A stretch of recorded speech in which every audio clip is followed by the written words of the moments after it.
Até começar pela Mônica, né? A Mônica que também está acompanhando essas últimas pesquisas sobre a avaliação do governo. E a fotografia que a gente vê neste momento, segundo essa pesquisa Quest divulgada hoje, não é positiva para o governo, né? O governo vem aí amargando uma desaprovação que sobe e vem subindo, agora atinge 56%, e uma aprovação que vem caindo. Mas há outros detalhes aí a serem analisados, né? Como, por exemplo, a queda da aprovação e a alta da desaprovação por parte das mulheres, principalmente, né? Além disso, a região Nordeste também desaprovando o presidente Lula, mais segundo as últimas pesquisas. Vamos lá, Mônica, o que você achou dessa pesquisa Quest? Que recado isso traz para o governo Lula? Olha só, Fabiola, eu acho que essa pesquisa reforça o que já vinha sendo dito por outras pesquisas. É um número impressionante esse salto, né? Mas ela já vinha. O que acontece? Como a Quest faz pesquisa num intervalo maior, né? Ela fez em janeiro e depois só agora, então o salto foi maior. Mas as outras pesquisas que vinham sendo divulgadas já mostravam que ele seguia subindo na sua desaprovação. Até se a gente pegar, por exemplo, a gente não pode comparar pesquisas de institutos diferentes, mas já tomando essa licença aqui, né? A gente vê que, por exemplo, o Datafolha estava dando ótimo e bom para o Lula, 47 em janeiro. Não, ele estava dando ótimo e bom para o Lula 24 em fevereiro já.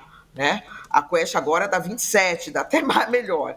Ruim e péssimo, estava 41 no Datafolha em fevereiro. Segue igual em março, 41%. Então, quer dizer, segue subindo. Esse salto é por causa desse intervalo, né, de janeiro a março. Se ele tivesse feito fevereiro também, ele já teria pego uma curva ali de subida e dá o recado, assim, enfim, o tempo está passando, né, Fabiola? Você teve a posse do ministro Sidônio Palmeira em janeiro, né? E com muita expectativa de que ele daria uma guinada na comunicação, de fato ele está dando, mas ainda não teve efeito, será, se é que vai ter. A gente tem hoje, ou seja, ainda aprovando Lula, ainda com a aprovação maior do que a reprovação, poucos estratos, né? Os mais velhos, os que têm mais de 60 anos, ainda a aprovação é maior do que a reprovação, 46 para 40. Os que têm... o Nordeste ainda está com o saldo positivo, né? E os que ganham até 2 salários mínimos. Tirando essa faixa, tirando esses segmentos, todo o restante reprova o presidente, né? A reprovação é maior do que a aprovação. Então é bem preocupante. E o mais importante é ver as curvas. A curva, mesmo no Nordeste. No Nordeste ainda tem mais gente que aprova, mas a curva da aprovação despencando, né, Fabiola? E a curva da rejeição subindo bastante. Então é isso. Eu acho que o tempo está curto, o Lula está perdendo popularidade em todos os segmentos e são pouquíssimos os que ainda registram uma aprovação maior do que uma reprovação. Então, talvez as medidas não estejam sendo suficientes. Ele agora na quinta-feira vai fazer um evento grande, né? O Sidônio lançando várias campanhas publicitárias, podemos falar delas mais tarde, nessa tentativa aí de reverter esse quadro que ainda, assim, o que mais interessa, né? Ontem eu falei com uma pessoa ligada à comunicação que falou, não, mas a gente segue vencendo as eleições. Se as eleições fossem hoje, o Lula venceria de alguns candidatos, pelo menos teria a chance de vencer. Mas ainda não estamos em campanha eleitoral, ainda não está sendo feita uma comparação direta, né? A comparação é Lula com Lula, e na comparação ele está bem mal das pernas, Fabiola. Vamos lá, Josias, quero saber também como é que você olha essa fotografia do governo neste momento. Fabiola, virou lugar comum a constatação, segundo a qual pesquisa é um retrato do momento. Mas quando você tem um conjunto de pesquisas apontando numa mesma direção, as fotos compõem um filme. E em 8 meses, a rejeição ao governo Lula subiu 13 pontos na série de pesquisas da Quest.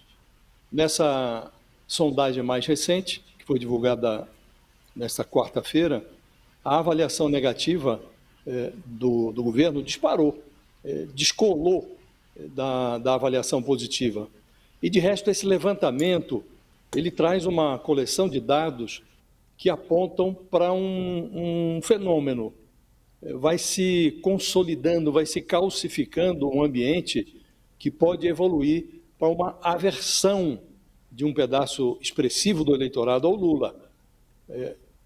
Pelos números dessa pesquisa, já não é negligenciável a hipótese de que o antilulismo chegue a 2026 como uma força política relevante.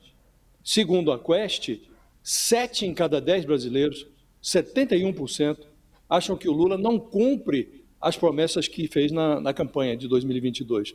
Mais da metade, 53%, nesse momento, avalia que o Lula de hoje, o Lula 3, é pior que o Lula 1 e o Lula 2.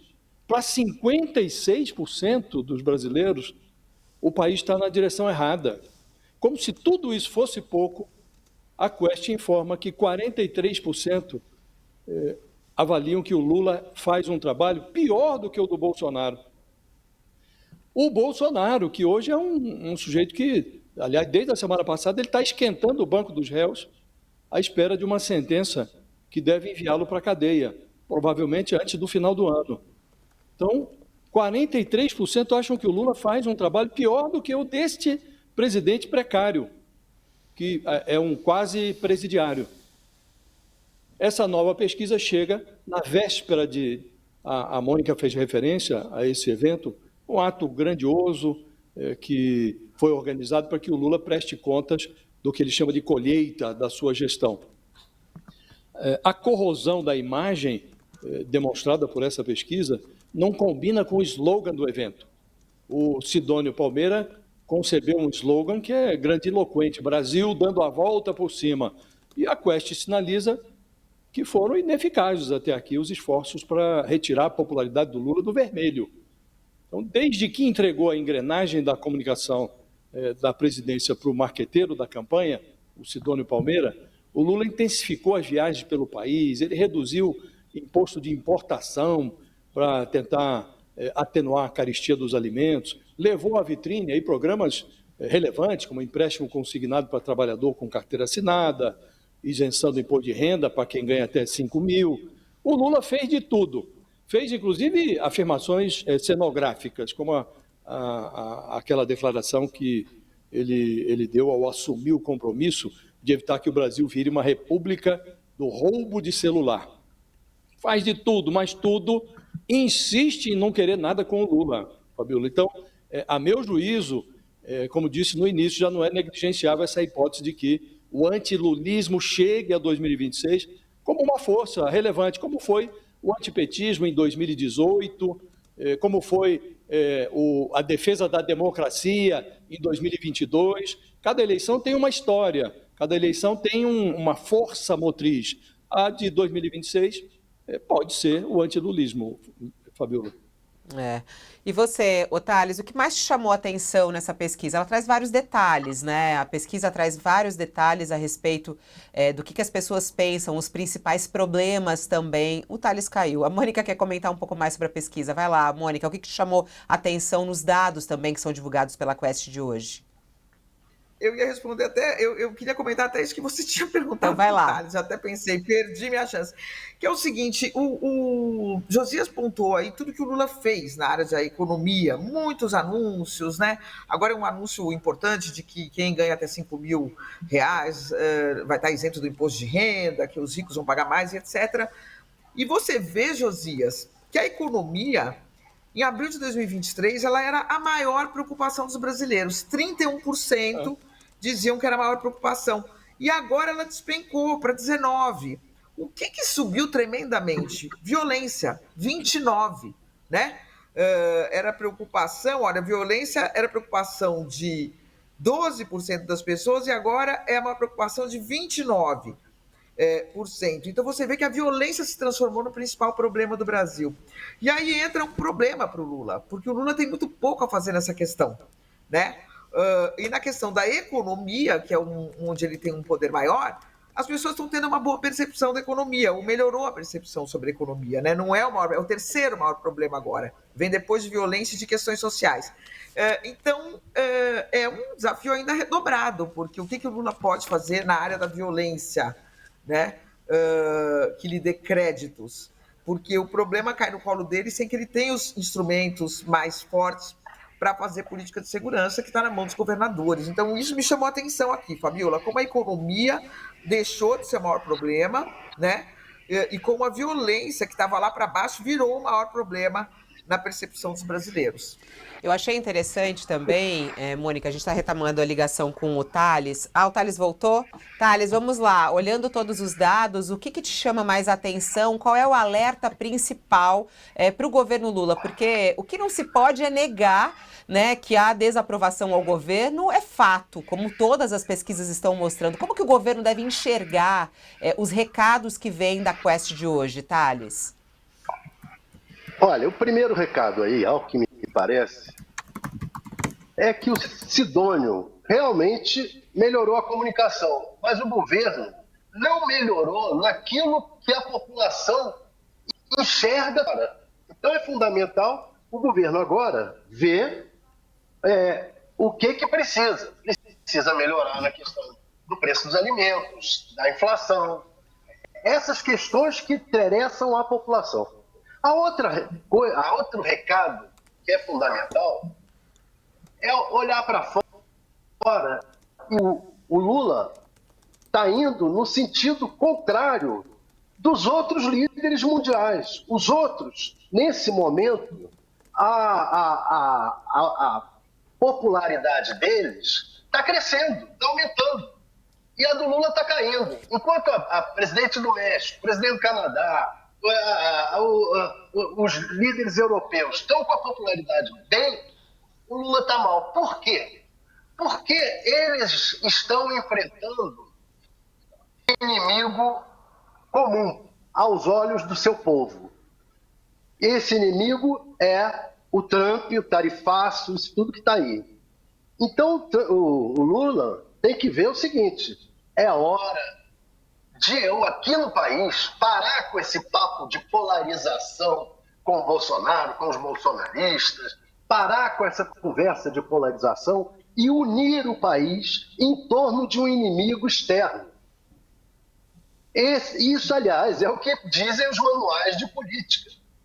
Se você tem um inimigo externo, e aliás, que é o que o Trump inventa, né? Ele inventou um inimigo externo, que são os imigrantes. E aí ele coesiona a base dele lá nos Estados Unidos. Aqui nós temos um inimigo externo de fato. O mundo inteiro está com um inimigo externo de fato, que é o tarifaço do Trump, que é o Trump e as agressividades dele, etc. O que aconteceu agora no Senado? No Senado foi aprovado um projeto que autoriza o Brasil a retaliar. Por quê? Foi aprovado, quem era a relatora? Tereza Cristina, da oposição.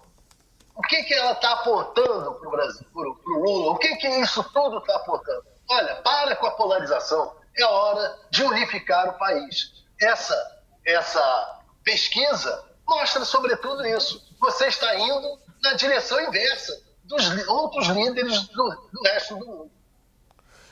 Eu queria até trazer o Felipe Nunes, que é um dos autores da pesquisa, né, o coordenador da Quest, cientista político. Ele sempre, quando ele divulga os números, ele faz aqui sempre também uma análise, que eu acho interessante a gente trazer aqui. E ele diz que parte da explicação para essa alta da desaprovação do governo, ela está em alguns fatores, entre eles, quebra de confiança do eleitorado com o presidente, o não cumprimento de promessas por parte do governo, e cada vez mais as pessoas olham o presidente que não está bem intencionado, né? Cada vez menos as pessoas olham o presidente com boas intenções, né? E aí, o que ele também traz aqui, a incapacidade de reverter o quadro da desaprovação também é fruto da piora da percepção na economia. No último mês, saiu de 39% para 56%. Olha esse gráfico. 56% olham a economia que piorou no último ano. E boa parte dessa percepção negativa tá ligada ao preço dos alimentos, que isso é o impacto no bolso, né, do brasileiro. E aí, justamente isso, 88% reclamam do preço dos alimentos, 70% reclamam do preço da gasolina, e aí essa dificuldade do governo em reverter esse ponto econômico. E o que é mais grave, né, o Josias, é quando a gente olha o número e o número diz como o Brasil está vendo o caminho a ser seguido, e ele acha que o caminho está errado. Como é que o governo vai convencer o brasileiro de que está indo no caminho certo? Será que o governo acha que está indo para o caminho certo, Josias? Acha e diz que avalia, né? O Lula sempre diz que está no caminho certo. Ocorre que a sociedade não está convencida disso. Daí, Fabiola, eu ter concluído que existe a consolidação de um certo sentimento.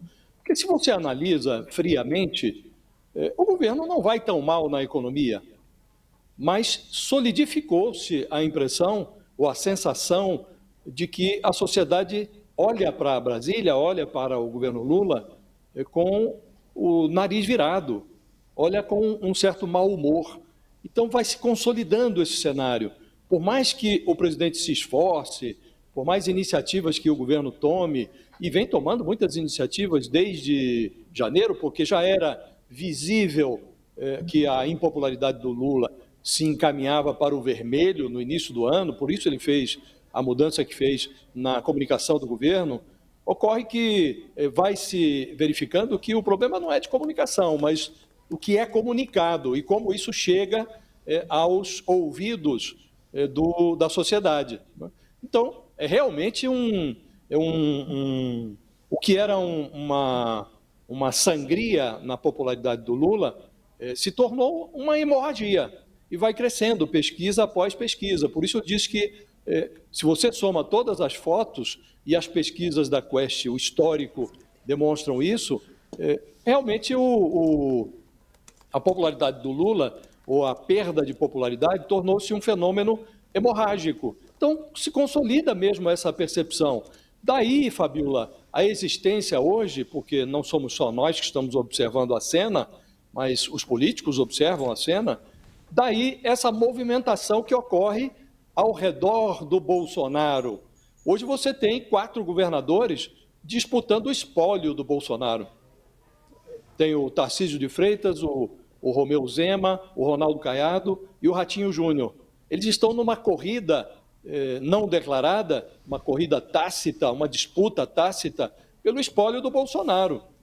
E eles, em algum momento, vão perceber que essa perda de popularidade do Lula torna também o Bolsonaro um personagem diferente do que ele imagina ser. Hoje, se um candidato uma pessoa como o Tarcísio de Freitas se lança numa disputa presidencial, ele vai arrastar naturalmente o voto mais radical do Bolsonaro. Porque esse bolsonarista radical certamente não votará no Lula em 2026. Então, esse cairá por gravidade no colo desses governadores todos, qualquer que seja a alternativa da direita em 2026, vai arrastar esses votos do conservadorismo radical. E esses governadores vão perceber em algum momento que eles precisam invernizar um pouco mais a sua imagem, afastando essa imagem do Bolsonaro, para não perder o voto do eleitor conservador, que não se confunde com esse perfil neandertal do Bolsonaro, esse perfil arcaico do bolsonarismo. Então, esses governadores, em algum momento, vão participar ou vão intensificar uma articulação para unificar uma alternativa conservadora para 2026. Se isso acontece, e a pesquisa estimula isso, na medida em que o Lula deixa de ser um adversário imbatível, já venceu em 2022 por uma pequena margem. Se a popularidade dele decai, ele deixa de ser um adversário temido, como já foi no passado, já foi em outras eleições. Então, isso impulsiona um movimento para a unificação da direita. Se essa unificação ocorre, aí o Lula terá problemas, Fabíola, para 2026, porque, como disse, o antilulismo está se tornando uma força política que não pode mais ser negligenciada. É isso.